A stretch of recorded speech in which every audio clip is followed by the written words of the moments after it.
Yo, what's up guys, it's Talon. Today I'm going to be talking to you guys about how to shut down late game junglers. So today we're playing against the rank 1 Nyla, who's also been rank 1 both in regular ranked and legend queue at times, which is corrupt. And so the initial thing you can definitely do if you're able to set it up is go for an early invade onto a weak early game champion like Nyla. Now I'm aware completely that you're not going to be able to do this every time, because if your teammates don't coordinate with you, then you can't do it, right? So because my teammates listened when I pinged it, and I did ping it a lot, then I can do it, right? And then I can take this invade and I can get this good early advantage, as you're going to see us get here, right? And so again, fully aware this can't happen every time, but I'm going to explain to you guys other things you can do as well. But you're going to see, again, we get a really good early game off because of that. Because of this invade, we have the stronger early game. Only go for this early game, or this invade, when you also have pretty good laners in the early game. So for example, here we have a Darius who's a really good level 1 champion, and so we have a good level 1. So when you have that really strong level 1, you can coordinate this, type in the chat before the game if you plan on doing it, or just ping, and if your team follows, you go. If they don't follow, they don't. Another thing you can do, which is a bit different but still beneficial when you have the advantageous early game, you can start on the same side as where the enemy jungle will start. You actually can really start either side, but ideally you would start on actually I mean the opposite, sorry. You would start on the opposite side of where they're gonna start, if you can predict that, which a lot of times would mean, you know, you start red side and then they're starting red side. And then what you would do, you would clear your 3 camps on the red side, and then as the enemy clears their 3 camps, you would then go over to their blue side now. So you start red side, let's say, you know, they started red side. Then once you finish that clear, because you have the faster clear, like a Vi does compared to Nyla, then you go to their blue buff, and now you're going to be level 3 against their level 3. And so again, here you can tell right after the invade did work out now, to talk about this specific scenario, because the invade worked out, I knew that he would go to his red side because I just took his blue side. And so because I know he's going to go to his red side, I recalled immediately after the invade was successful, got my item so that I'm stronger than him, and then I went to the scuttle because I knew he would go to the top side scuttle because that's where the red buff is. And that's where his red side is. And then now notice again how I'm trying to contest him on the other scuttle. He has smited 1 less time than me because I smited the last scuttle. And so I know my smite is stronger than his, and so it's a free smite. Now I missed it anyway because he ended up just comboing well. So I choked the smite, but again, the mindset thing, you know, how we approached it, everything I did there is correct. I just missed a smite that I should have hit. But again, that's the type of thing you need to understand, right? When you get that advantage on the early game jungler, if you get an invade off early like that, then you start to pressure their other camps as well, and you try to start matching them. So you want to match a late game jungler as much as you can as the early game jungler is essentially the like broader point. It's really important as much as you can to try to match them and punish them for their weak lane or their weak early game. Now you can again only do this if you have decently strong laners in the early game. So a champion like Darius again, after getting ahead as well, stuff like that. If you have losing lanes, then the way you're going to approach it, you're just going to basically hover those lanes and try to protect them so that they can scale. So again, it's going to be a different approach depending on the game.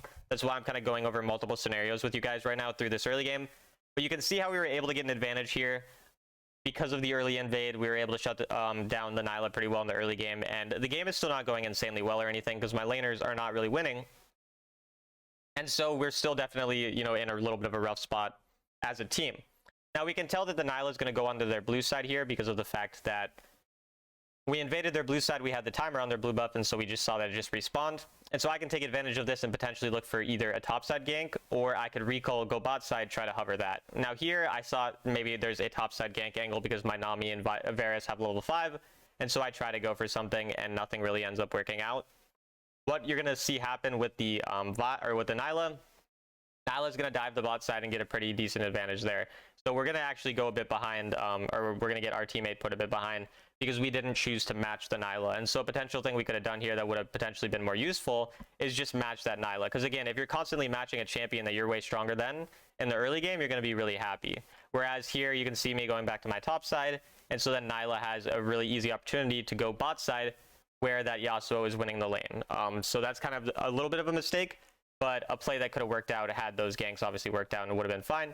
Either way, we're going to get our Trinity Force here, and now I'm mostly focused on getting Trinity and then going for a contest on an objective after that.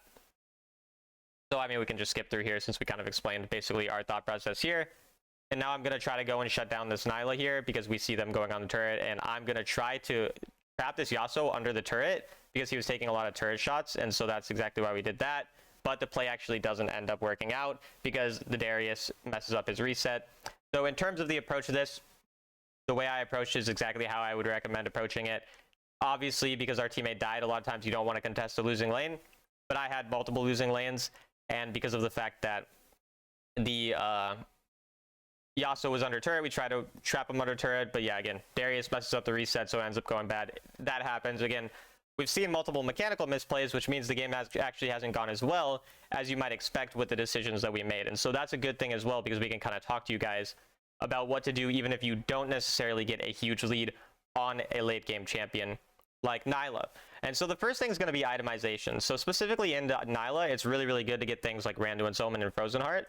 And so here I go Trinity Force, Heartsteel, Frozen Heart, Randuin's. Those are my 4 items that I go in this game, and that allows me to shut down their carry really well. So you can do things like this as a tank jungler to shut down, you know, these carries with these certain itemization. For example, if they have a lot of AP, you could go stuff like Kaenic Rockern, Force of Nature, Spear Visage, you know, whatever items fit the game.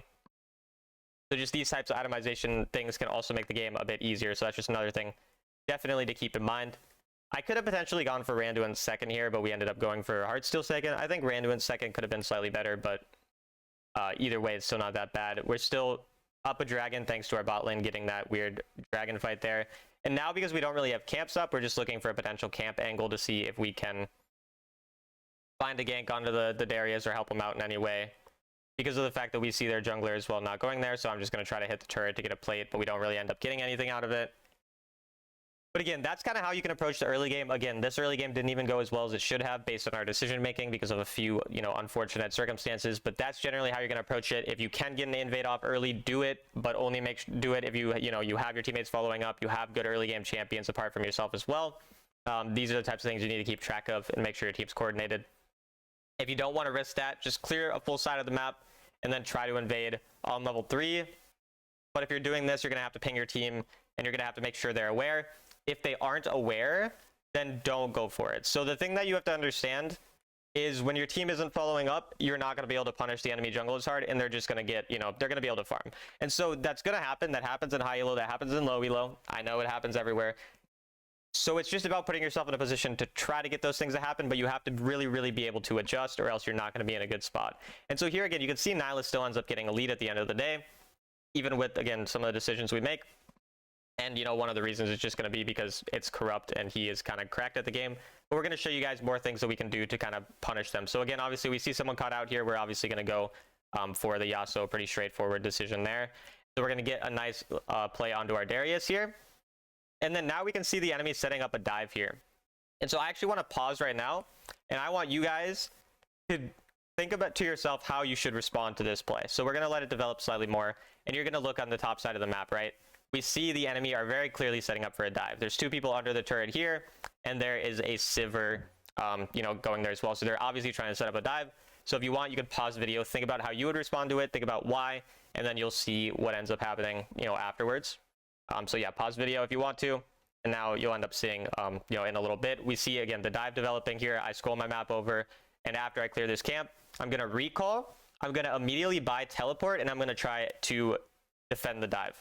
Now, the reason I can do this is obviously because I had enough gold and because they were pretty overextended for quite a long period of time. In a lot of scenarios, I would tell you to just go hit the bottom side turret with the Darius, because going on to the Darius, going with the Darius would get you a lot of free gold. But in this specific scenario, we saw a really good angle where the enemy were overextending on the dive, and we had enough gold to buy the TP, so we did exactly that. And that's how you can see we ended up getting a triple kill, which really turns the game around a lot for our team because of that triple kill gotten off of defending that dive.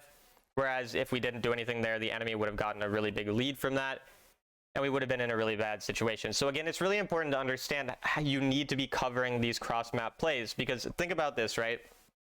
When I tell you guys how to play from behind as a jungler, as a player in general, I tell you to go to the opposite side of whoever's strong.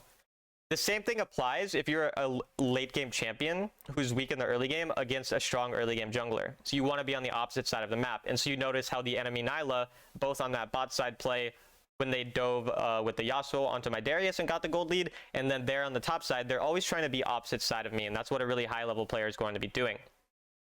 And so because of that, you need to respond properly as the early game jungler you need to be matching as much as you can. So in a situation like that where I'm matching and I'm defending the waves, you know, and defending the dive, I'm able to prevent the early game or the late game jungler from really getting much of a lead. So that's kind of a thing you really need to make sure you're doing. Again, when you're ahead, when you're a strong early game jungler, these types of things, you need to be matching that late game jungler before they can scale up really hard. And then now we're just going to go for the dragon. We already have one dragon, and so a really good win condition for us as well now is going to be this dragon because we got the first one. So it's totally fine as the early game jungler to give up the first dragon to try to snowball with the herald. But if you do manage to get the first dragon, or you just had to go for first dragon because that was where your strength was, that's totally fine. And then now you're going to have the win condition of soul, and so you're going to really want to play around that soul win condition really hard, which is exactly what we're going to end up doing here. And now because I do have teleport as well, it's going to be a bit easier to match the enemy jungler whenever that's off cooldown. So it's going to be a really nice opportunity for me to farm a lot and stuff like that. So again, those are some of the main things so far that you've kind of seen in my gameplay that we've done to try to shut down a late game jungler. And now we're looking for the invades as well. Again, being really, you know, cognizant of these invade opportunities as much as you can, like we were with the Varus there, when now the Nyla loses out on her blue buff. These types of things are extremely important to do as well when you have prio or when you see too many of the enemies are on one side of the map.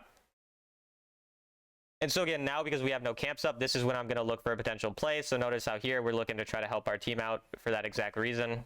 We end up getting the ult onto the Yasuo, and I believe he does end up dying here.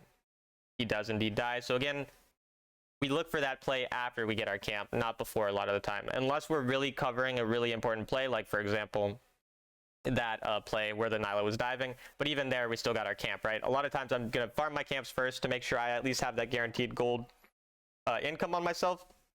And then we're going to play to shut down the enemy jungler or something like that. And so again, because I have the TP up, I can overextend a bit more on the top side. So TP is a nice thing as well if enemy are cross-mapping on you a lot. Most of the time, I do recommend going something like Gargoyle on most of these tanked junglers, but this was a unique situation where obviously we had that TP play work out. And then here again, we end up finding the kill there. Shout out to my Nami for the Veil. That was really clutch. And then we're able to get out now. And I have my TP if the enemy really try to contest the dragon, or the Baron. But obviously there's 3 here, so they're not going to do that. That wouldn't really make sense. And now I'm just focused on potentially getting my my Frozen Heart. Because again, you have to understand itemization can really counter these carry junglers as well. And so, for example, you know, if it's a carry jungler with good shielding, let's say Echo, right, you can get that anti-shield item. Again, into a champion like Nyla, you go for the Frozen Heart, the Randuin's. And then here, we try to start the Baron to bait them in, and then once Yasuo shows up, we end up just going and turning on to him. So using the Baron kind of as a bait there as well, Yasuo does kind of break our ankles, but you know, it happens. He still ends up dying at least, and Darius starts to get a little bit of a pop-off there. Shout out to Darius for the triple kill. And now we're able to just start the Baron off. So we use that Baron as a really nice bait, and we have really good turning potential because Vi can tank the Baron really long with her W, and then can just turn with the ultimate and the first ability really, really quickly because we got that pick. So playing around picks and forcing objectives, sometimes you're going to have to be a bit more aggressive around forcing Barons and objectives in general when you are that early game champion, because you're going to be, you know, obviously in the best position to get these objectives early on. You're not really going to want to wait all the way up until Elder, because what you will see they are going to do is they're going to give me the 3rd dragon. And this is what Corrupt does so often. I've lost a lot of games to Corrupt Nyla from this exact play. And look how, again, we use the TP to just get the extra tempo on the invade, just to potentially set up, you know, an angle as well. And we get the invade. So essentially get 440 gold worth of value from that invade. So the TP was definitely worth by doing just that because of the fact that we denied them camp. So we just go really aggressive on the invades again. But as I said, I've had a lot of times where Corrupt ends up beating me, where he's losing a lot in the early game on Nyla, and then he ends up just getting random, you know, double kill after he's given up soul. Like, he doesn't even care about what happens in the early game. He just gets really fed later on in the game and then pops off. And so that's why it's really important to get a lot of advantages early on in the game and play around sometimes those souls or other things like that. And so here, nice Nami bubble there ends up letting us turn. If I was able to get that ultimate on the Nyla, it would have been big, but still ends up working out pretty nicely for us. And so again, because we have that lead, because we have the good itemization, it's really hard for them to necessarily kill us or anything like that. And we're going to be in a pretty good spot to potentially get this soul now. Yeah, I hope like a lot of these things are kind of helpful for you guys understanding how to play into early game jungler or into late game junglers. I do want to really make sure you guys understand you're not going to be able to do everything I do in this game all the time, because sometimes your teammates are not going to follow up as well. my teammates did a pretty good job because we are in Legend Q and I have a lot of sovereigns on my team. We did a pretty, I think we might have all sovereigns, I don't remember, but we did a pretty good job of kind of setting up, you know, these invades, and our team did a really good job of following up and getting that kind of aggressive stuff, and again, the itemization, those types of things. But just keep in mind, sometimes your teammates aren't going to follow up on that, and so when they don't, like I said, you know, I know I've mentioned it already, I would just want to really make it clear, you're going to have to adapt. But some of these things are going to work every game. Like, again, you're going to be able to find a lot of itemization angles to shut down these late game carries, for example. That's very frequently going to be, you know, the most common thing. And then these same side plays, again, making plays on the same side of the map rather than letting them cross map and ignore you early game. Because again, keep in mind, right, they really want to avoid you. Nyla does not want to even see a Vi on her screen for the first 10 minutes of the game. And so my job is to show up on Nyla's screen as much as possible and look for these invade angles. And then once we see an opportunity to split push, obviously because of the fact that we have a lot of really good pressure now, we can look for these invade angles. So basically, when you are opposite side, try to look for the invade angles, because when you're opposite side, obviously they can't punish your invade. And then when you're same side, you need to make sure that you're counter ganking or you're setting up the ganks first. You're playing around the fact that, again, you have a faster clear speed usually than these late game champions. So a champ like Nyla not going to clear as fast as Vi or a Mumu or whatever you're playing. So take advantage of those early clear speeds as well to the best of your ability by getting those plays. Like I said, you know, you clear the 3 camps, then you go invade after that, for example. Or you know, contest them on the same scuttle because of the fact that you're going to get there first. All these types of things can be really valuable. And then now again, we're really playing the setup for the Baron rather. And then when the Elder spawns, that's going to be obviously a very key objective as well. So that's really kind of the major objective right now. For me, I'm trying to get to my item because of the fact that I had I almost had Randuin, so I was kind of trying to farm to see if I could get that, but then I see my team fighting and I immediately decide to turn and go for the fight, so we end up getting the kill onto Morg, and we can just straight up force here. Because of the fact that we see the Sivir on the other side of the map, we're going to have a 5v3 here if they do contest. If they don't contest, like they don't, then we're just going to get a free Baron. So that's really kind of, again, the major thing that we're doing here. In hindsight, I should have TP'd straight to the Sivir on this turret. So instead, I don't immediately TP. If I TP to this turret, I would have saved it. It would have been pretty smart. But either way, we're still going to end up catching the Sivir out here. So it's really not a big deal either way. And now we have the Baron to push. So now we're going to use the Baron, get pressure, and then use that pressure to get the Elder Dragon. I end up TPing actually because we do see a chance to kill the Nyla. So this TP was pretty clutch as well because, again, it allows me to match a lot. So you're going to see it kind of gets a bit hairy here, but because of the itemization, notice how like hard it is for them to kill me, right? And then you're going to see really nice play from my team as well. But just notice, again, itemization makes it really hard for them to kill me there. It makes me really good counter to them. And then the fact that I have the TP allows me to make those types of plays. So I really would recommend trying out the TP if you feel like that's one of your main issues. It's like, oh, my teammate randomly dies, and then the game gets screwed over from there. You could try out the TP. It's going to make you worse in combat compared to something like Gargoyle. And so that's going to be a negative of it. But it can be really, really nice for setting up these plays. And then notice how, because they have pretty good wave clear, I'm going to try to go for the Baron. Now, or for the Elder. At the end of the day, we actually end here, and so I didn't need to go for this. But it was really risky with Morgana wave clear. Morgana completely inted and died, so it was fine. And at this point, like, we end anyway. But because of the fact that Morgana has really good wave clear, I was more keen on just making sure we get the objective, and then we try to end after that, rather than overforcing. But obviously, my team ended up getting them, and, you know, it worked out nicely. So again, here we'll kind of show you the end screen. But that's pretty much how you can play into a late game jungler like Nyla. Again, a really good Nyla player at that in Corrupt. And then you're going to see here. So yeah, we had all sovereigns. They did have, I think, one Grandmaster. I think one. I think this guy's Grandmaster peak. I think everyone else is sovereign on their team. Yeah, so like it was like 9 sovereigns in this game, if I'm not mistaken, maybe 8. I don't remember if this Ice Phantom guy is sovereign or not. It was either 8 or 9 sovereigns in that lobby as a whole, which is pretty cool as well. Pretty high elo game. And so again, I hope you guys enjoyed this video, and I'll see you in the next one.